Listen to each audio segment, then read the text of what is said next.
Today's show is brought to you by Audible. Audible is offering our listeners a free audiobook with a 30-day trial membership.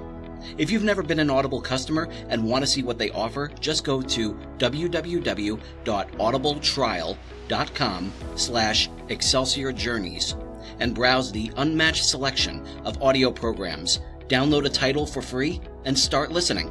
It's that easy. Why Audible? Audible content includes an unmatched selection of audiobooks, original audio shows, news, comedy, and more from the leading audiobook publishers, broadcasters, and entertainers. And with this free 30-day trial, you'll have your pick of it all. You can hear books of all genres narrated by Jim Dale, Stephen Fry, Will Patton, Alex Hyde White, Jeff Brick, Neil Shaw, William Demerit, and even a few by me, George Sirois. So go to www.audibletrial.com/Excelsior Journeys and start your own 30-day journey with Audible today. Hey, this is John Lee Dumas of the award-winning podcast Entrepreneurs on Fire, and you're listening to the Excelsior Journeys with George Sirois. Prepare to ignite. Is there a burning desire within to share your creativity with the rest of the world? Do you insist on pursuing your passion by any means necessary? Then you are on an Excelsior journey, and you are not alone.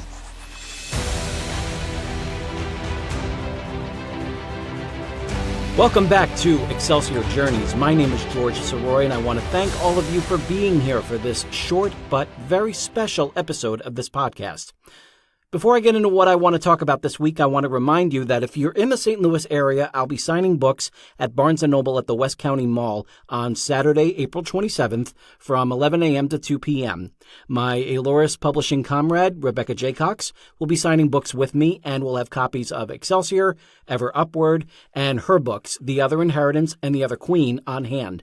Both of us are working on part 3 of our respective trilogies, so please make sure you come so that you can get your copy signed and get caught up on everything for both stories. Now, the weekend after this signing is going to be even bigger because this will be the official launch of the Winding Trails Media Podcast Network. It will be a collection of shows focused on guiding and motivating listeners who are on the path to success. Every Tuesday, you'll get a new episode of Excelsior Journeys, and every other day of the week, you'll be getting similar content brought to you by other hosts in the Midwest area. So if you hit subscribe on Excelsior Journeys, you'll have access to the entire network. This is a very exciting venture, and we're really looking forward to your feedback as we go. Now, during the time that I put this thought for this episode together, I was supposed to be writing. I was finally getting Chapter 1 of Greater Glory, Part 3 of the Excelsior Journey up and on its feet. And this was supposed to be the first steps in the first draft that would wrap up a trilogy that's been with me since the summer of 1992. Those of you who know me know that I have been working tirelessly on this character, just picking at him and picking at him and picking at him. And finally, I got him to where I wanted him to be basically in all 3 versions of the first Excelsior book, and definitely in Ever Upward, Part 2 of the Excelsior Journey. Now, the fun part is that both of those stories, Parts 1 and 2, I've had this basic skeletal structure of those in my head for pretty much the entire time. It was just a matter of how to properly present them and how to get this character into the best shape it possibly could before he gets introduced to the public. Part 3, however, has been a little bit of a different journey because I only knew of certain little key moments that I always wanted to have for Part 3. That's all I'm working with here. So a lot of it's kind of making things up as I go, coming up with breakthroughs, and I will say it is a little intimidating based on the way everything is going. But that was, so far I'm on Chapter 2, and I'm actually making some progress. But at the same time, there's something else on my mind, and it's something that I feel like I need to address.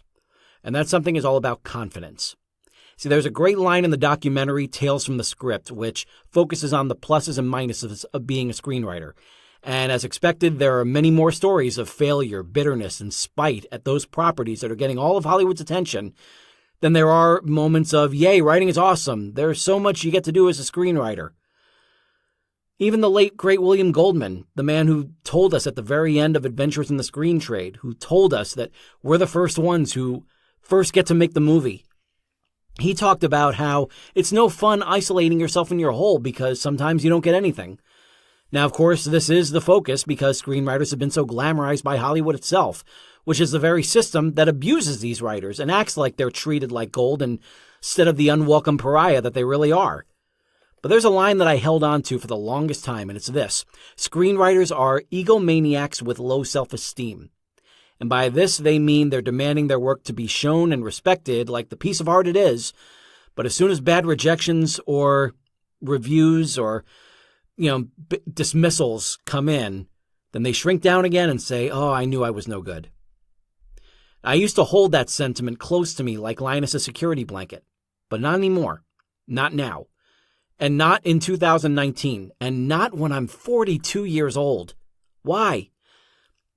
That attitude has done nothing for me but keep me running on the same treadmill when I need to be miles ahead by now.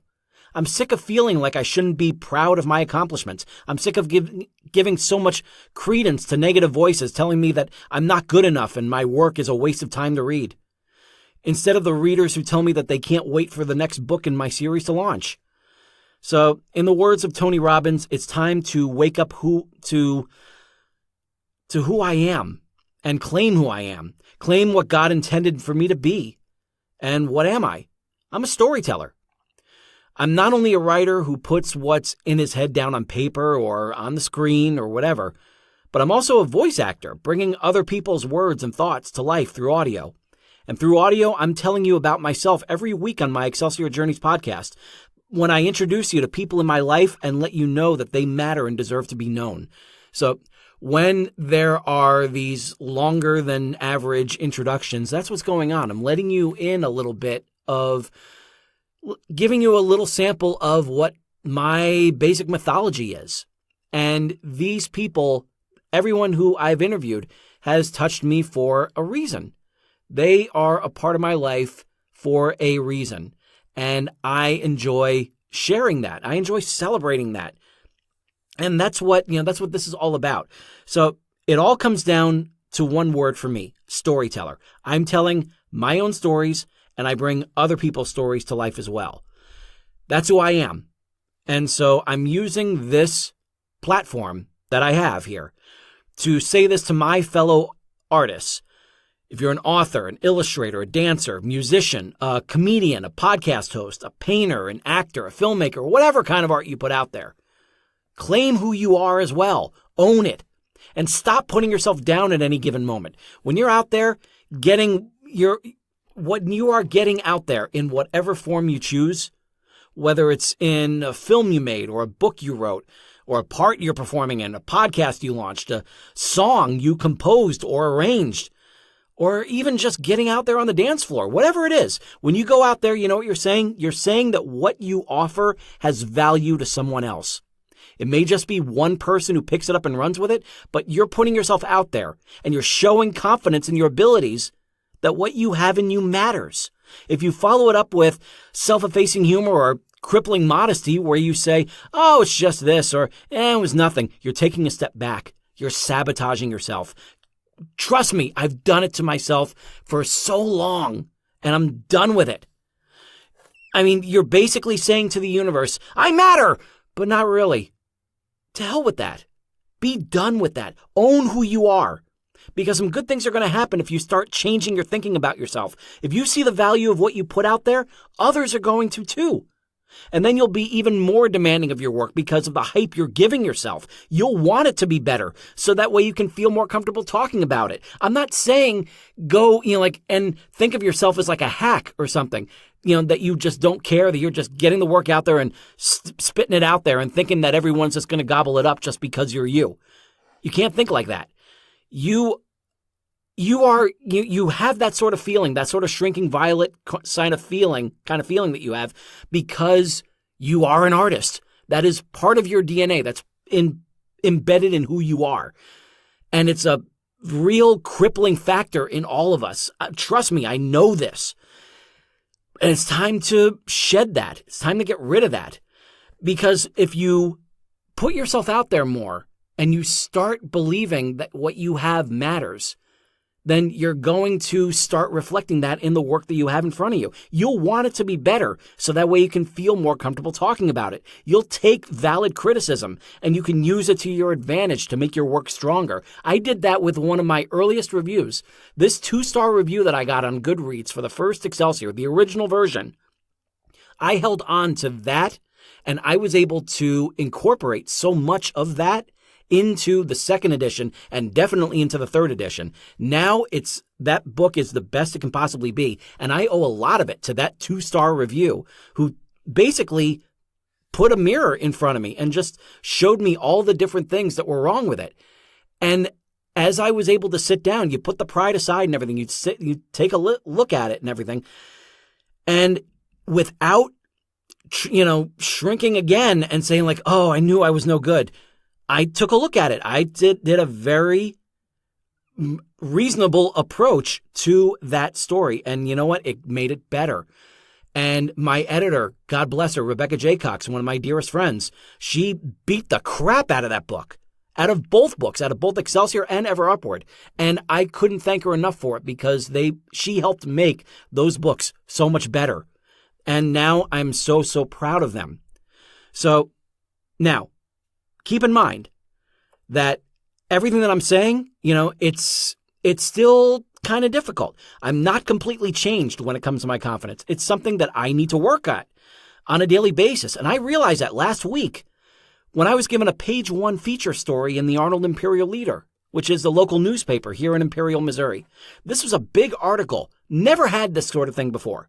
And it was focusing on my long tail: author, voice actor, audiobook narrator, and now a podcast host.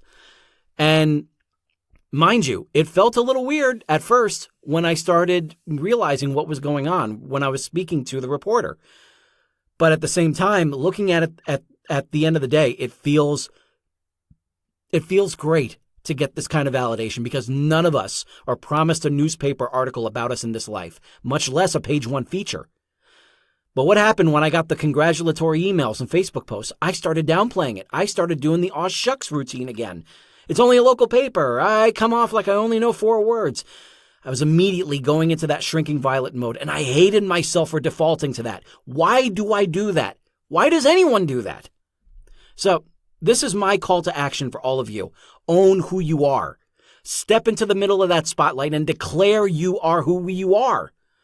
And don't let typical or even cliched expectations bring you down. I'm saying this to my fellow writers, but you can adapt this to whatever creative path you're on.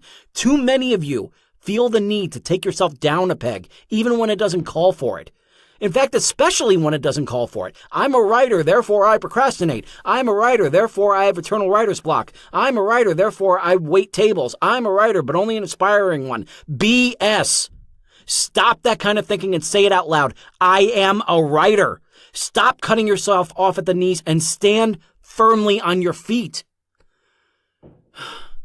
So please, I really hope you're all taking this to heart. Again, whatever kind of art that you have dedicated yourself to doing, let it out there. Let yourself out there. Show the world that you matter, because God knows I know you do. I'm going to go ahead and wrap this up right now. So again, there's no time in this world for regrets. Push forward. Let your art be seen. Let it be heard. Be who you are. That's all I really have to say, is just be who you are.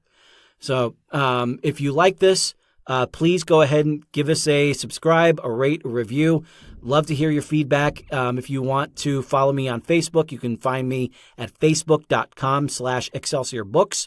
If you want to find me on Twitter or Instagram, both handles are the same. It's at George Sirois, Sirois. Thank you so much for listening.